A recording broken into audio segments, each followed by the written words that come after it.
with a few of my friends, and the concept of feminism popped up in the conversation. The people I was sitting with thought that feminism was one of the stupidest things they'd ever heard of.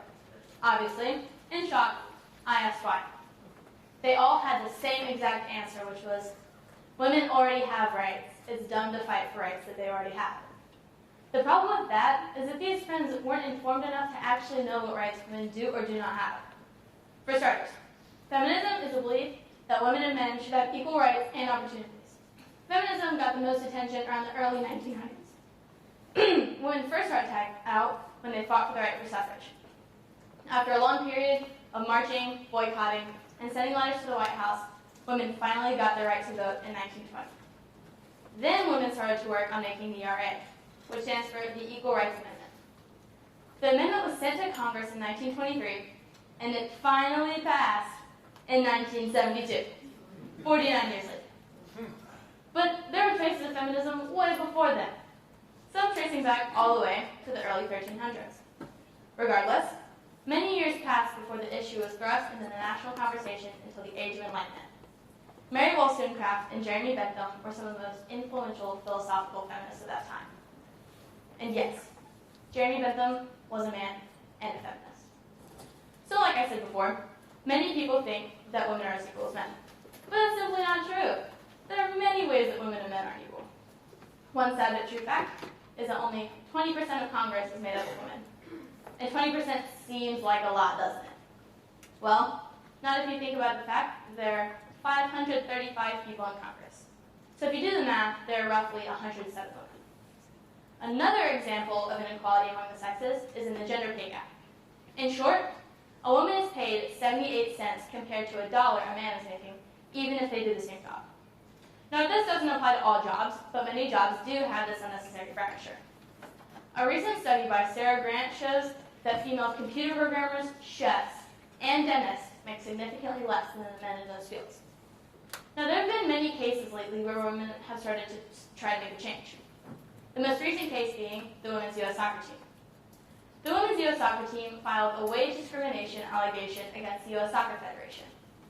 Megan Rapinoe, number 15 on the women's U.S. soccer team, told the world, "Recently, it becomes clear that the Federation has no intention of providing us equal pay for equal work." The EEOC stated that each woman on the soccer team would make around $99,000 if they won all the required friendlies, also known as scrimmages, which is 20 games. But if the men's U.S. soccer team won just as many friendlies, they would each get $263,320. Even if the men's team lost all the 20 required friendlies, they would each get around $100,000, while if the women's team lost all the friendlies, they would each get nothing. Now, I do understand that a lot of the players' earnings comes from how many tickets or pieces of merchandise the team sells. But both the women and men are being paid by the Federation to play the same sport where they're putting in the same work. Even though the women made $2 million in revenue and still only got a quarter of what the men made, whatever. Regardless of awareness, the workers at CNN estimate around 118 years for the gender pay gap to be closed. But I believe the people of this day and age, stronger than we've ever been before, can come together and amend the rupture. Now, there are many ways that you can enlist in the cause. A study by Ken Elsesser says that we could implement pay transparency. If a boss of a company implements pay transparency, they tell each employee what their associate makes. This would allow the women to know what they're making in comparison to the men and maybe do something about it. Another study by Alana Vaganos from the Huffington Post says that we could help women out with their negotiation skills. Now, don't get me wrong, women may be the best negotiators in the world. But a study that Vaganos got from Forbes said that 57% of men adjust their salaries in comparison to the 7% of women that do. Another study by Emily Amanatula, a professor of management at the University of Texas, says that when women do negotiate with their salaries, they ask for around less than men do, around $7,000 less. So, if we help women out with their negotiation skills early on in life, then they can negotiate their way to equality later on. Now, maybe not explicitly, but definitely in some form or fashion, I'm told every day that I'm as equal as boys, that I'm as strong as boys, and that I'm as socially acceptable as boys. But since this pay gap is true, I'm not. I'm going to go to college and get a 78% on a simple test when the teacher hands out free 100s to all the boys.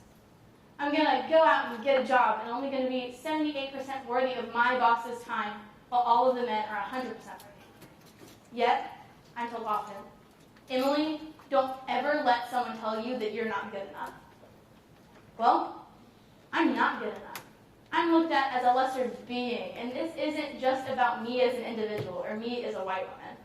African American women make 60% of what a white man would make, and Hispanic women make 55% of what a white man would make. That's crazy! Just because they're a different color of skin and they're a different sex means that they make less than 75% of what a white man would make. And it recently comes to my attention in an AL.com article that the working women of this state are making 73 cents compared to $1 a man is making. That's 5 cents less than the national gender pay gap average. I'm going to have to work my entire life to make as much as a man, and I don't have that kind of time to waste. Well, I guess I'm going to have to find some time if I want to win the fight for equality, or we could all just come together and do something to close the gap.